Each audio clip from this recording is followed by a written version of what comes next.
Everything was chalk. The ground, the buildings, even the sky.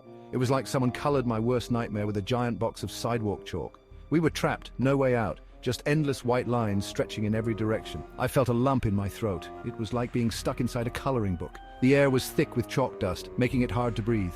Every step I took left a trail in the white abyss. I coughed, waving my hand to clear the air. Something about this place felt wrong, like the air itself was watching me.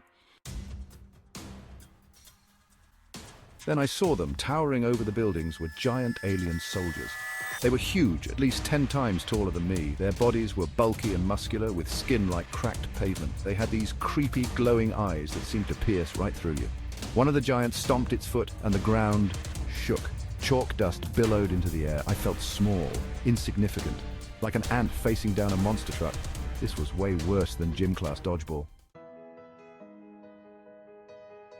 I looked down at my hand. I was clutching a piece of bright blue chalk. This wasn't just any chalk, though. This chalk was special. It could bring anything I drew to life. Suddenly I felt a surge of hope. Maybe we weren't doomed after all. I closed my eyes, picturing my grandpa's old slingshot. The feel of the worn leather in my hand, the twang of the rubber band. I started drawing. When I opened my eyes, I couldn't believe it. There it was, a perfect replica, ready to fire. Section 4. Drawing my arsenal. The first giant was easy. A well-aimed chalk shot from my slingshot sent him crumbling, but more giants were closing in.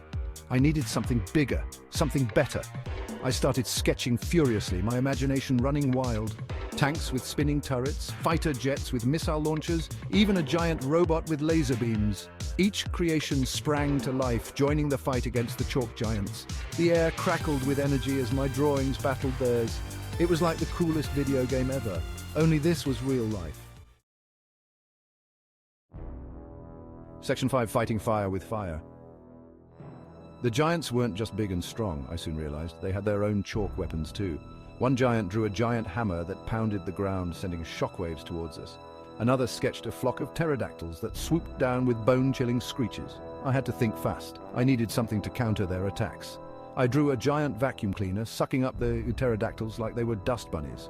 Then I sketched a massive shield to block the hammer blows. This was turning into one epic doodle battle. Section 6. Billions or bust. The battle raged on, the air filled with the sounds of clashing chalk, crumbling giants, and my own ragged breathing. I knew the stakes. If we won, we would be set for life. Billions of pesos and dollars awaited us, but if we lost... I pushed that thought away. I couldn't give up. I had to keep fighting, keep drawing, keep surviving. This wasn't just about the money anymore. It was about proving that even in a world of giants, even with just a piece of chalk, even a regular kid like me could make a difference.